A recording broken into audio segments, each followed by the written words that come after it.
the children's message this morning, what would you teach a child? I was hoping to hear from our young people what they thought children should be taught. I thought it might be both interesting and instructive. So we shall pursue that at another time.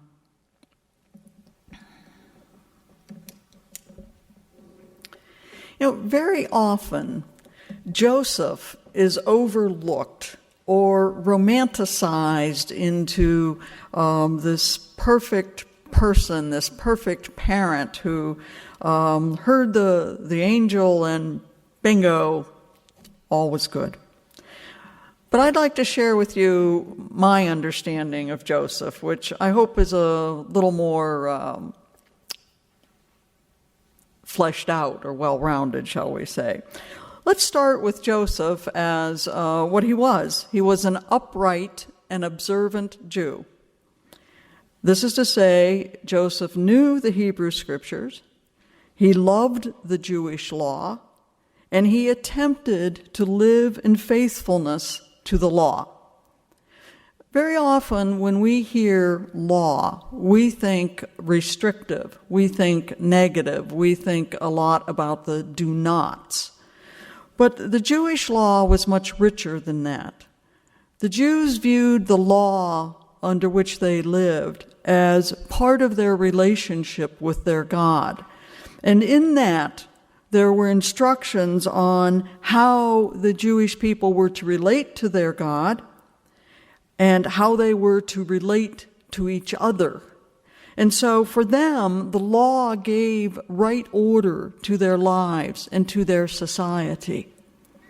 So it was not this narrow, restrictive thing that was to be feared or to be ignored. It was part of the fabric of how they saw themselves in relationship with their God and with others.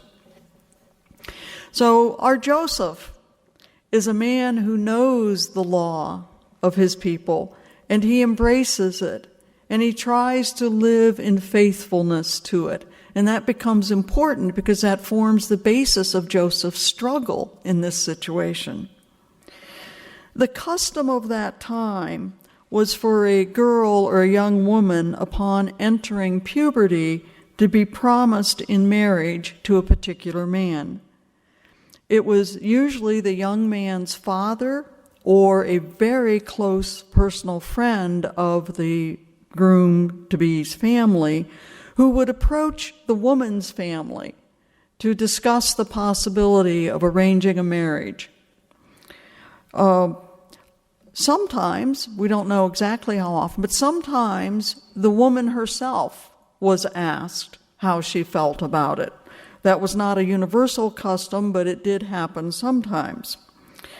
And it's unclear how much veto power either the prospective bride or groom might have had. It seems to be that, as is true in many cultures even today, that the parents were the ones who discerned what would be a good match for many reasons. Sometimes those reasons were financial, sometimes they had to do with land, they had to do with how the living was made from the land, or they sometimes had to do with political alliances. But in the case of Joseph and Mary, we don't know much about that at all, because Scripture doesn't say anything. We do know that they were betrothed. Now, depending upon the young woman's age, and depending upon the financial agreements that were made between the two families, there was always a financial agreement, the betrothal, the period of betrothal, might last up to a year. It's generally found that that betrothal period did not last more than a year, but it was quite customary for it to last a year. And during that year, all kinds of preparations would be made, not necessarily for a big wedding ceremony, but for the establishment of the new household. So the bride would acquire from her family those possessions in the way of furniture and furnishings for the new home that she would take with her when she left her parents' home to go and form her own household with her new husband. Also during that time, the groom-to-be would be working out whatever the financial arrangements were made between the families. Sometimes these financial arrangements were purely money transactions, a dowry. Sometimes it was the groom agreed to perform a certain amount of service for the bride's family. Okay, so those were kinds of arrangements that were worked out during this period of betrothal. Also, the betrothal was as binding as the marriage itself would be. One did not enter into a betrothal and then decide, oh man, I'm going to change my mind, I don't really want to do this, and break the engagement, as it were.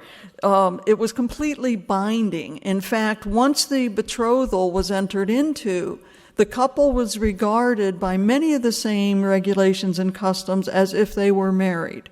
It was that binding. And in fact, the betrothal was actually considered more important than the episode of the marriage itself. Okay? The phrase, take a bride, actually comes from this time period because at the time of the marriage, the groom would go to the home of his bride-to-be and take her from that home into the home he was providing. So this betrothal period, very important, very binding. And infidelity, any infidelity that might have occurred during the time of betrothal was considered to be adultery, just as if the couple were already married. And so the penalty under the law for adultery during the period of betrothal was the same penalty as for adultery committed during a marriage, death by stoning. Now, we don't know how long Mary and Joseph had been betrothed when Mary told Joseph she was pregnant, but we do know Joseph now had a serious problem. Mary is pregnant. The child is not Joseph's, and the law requires that Mary be punished. What does Joseph do? One option would have been for Joseph to do as the law required, and that would be to bring Mary's infidelity before the religious authorities and let the law determine Mary's fate. Though the penalty was death by stoning, this penalty was not always imposed. Sometimes lesser penalties were imposed. But no matter whether a lesser penalty was imposed or not, Mary's reputation, her ability to marry, and her family's reputation would have been ruined. And we know that Joseph was reluctant to do this.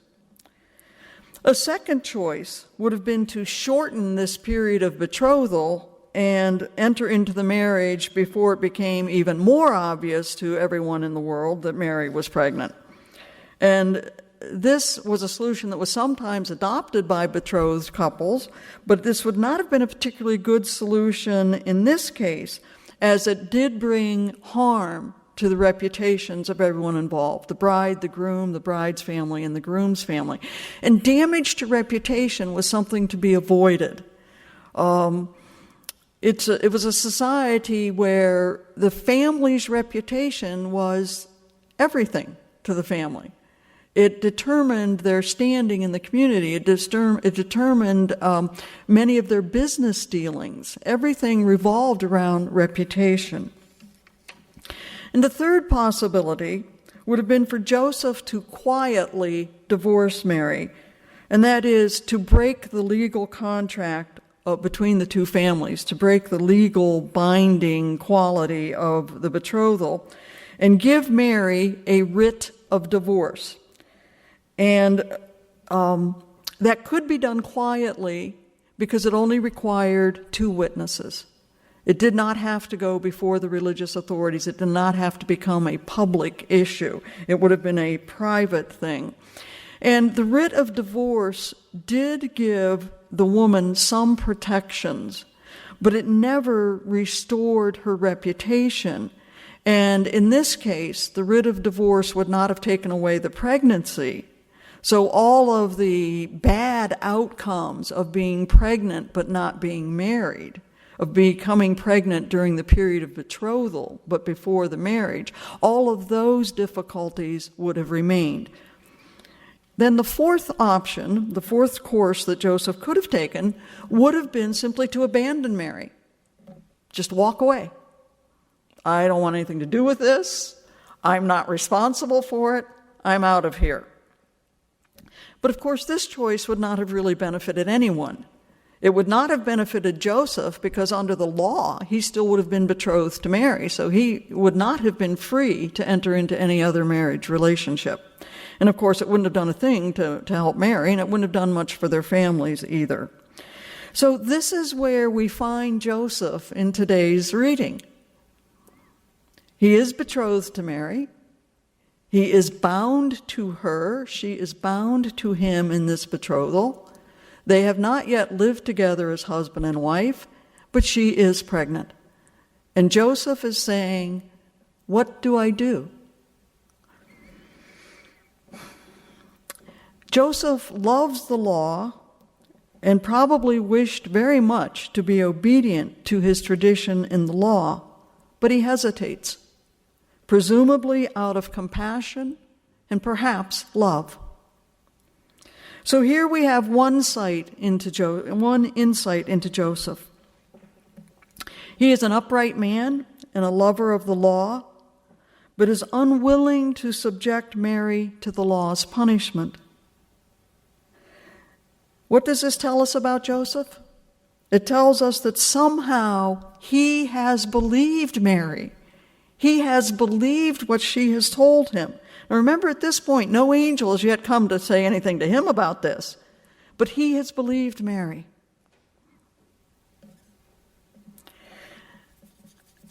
I found myself wondering, why would he believe her?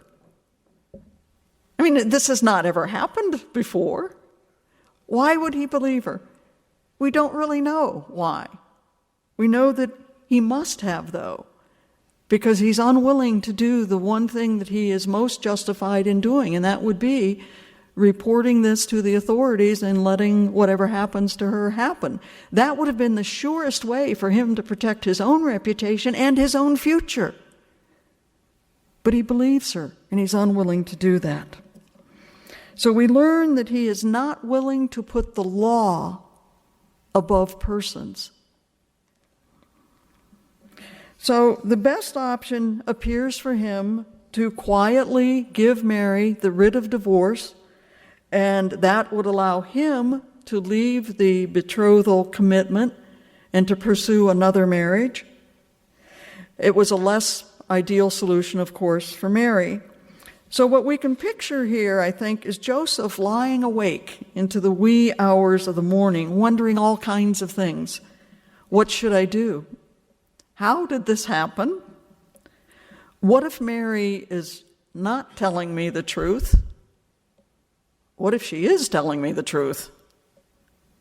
What will happen to Mary? What will happen to her reputation, or mine, or her family's, or my family's? And then we can picture Joseph falling into an exhausted sleep, only to have it interrupted by the angel of the Lord telling him, "Do not be afraid to take Mary for your wife, for Mary is telling you the truth."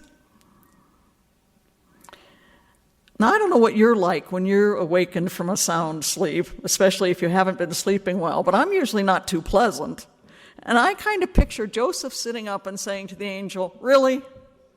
Really? You want me not to be afraid?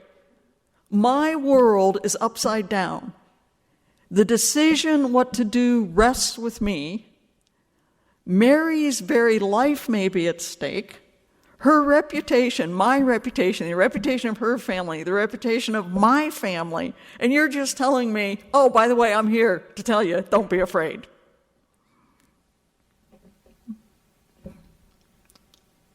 He chooses not to be afraid.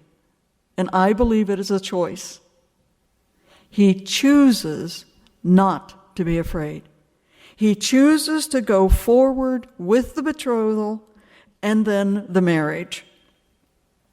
And this tells us something else about Joseph.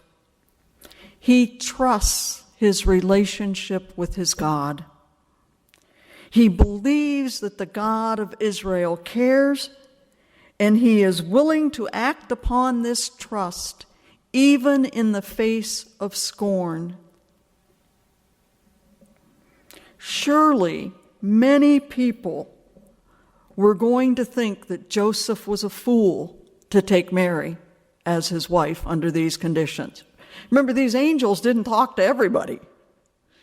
The angel talked to Mary, and the angel talked to Joseph. This was not, CNN News broadcasting it for the world to know. And so we learn something else about Joseph. We learn that based on his experience of God, he is willing to face whatever comes his way. He cannot know what is going to come his way. But he chooses to go forward, trusting that this God in whom he believes will see him through it. I've often thought of Mary teaching Jesus his prayers as a little tyke. But it's also true that when they went to synagogue to worship, that Jesus would have sat with Joseph and the other boys and men. And it would be sitting beside Joseph that he learns about the Torah, that he learns the law and the stories of his people. And it would have been with Joseph that he learned about work and about how to make his way in the world. He would have learned corporate worship. He would have been with Joseph a great deal of the time.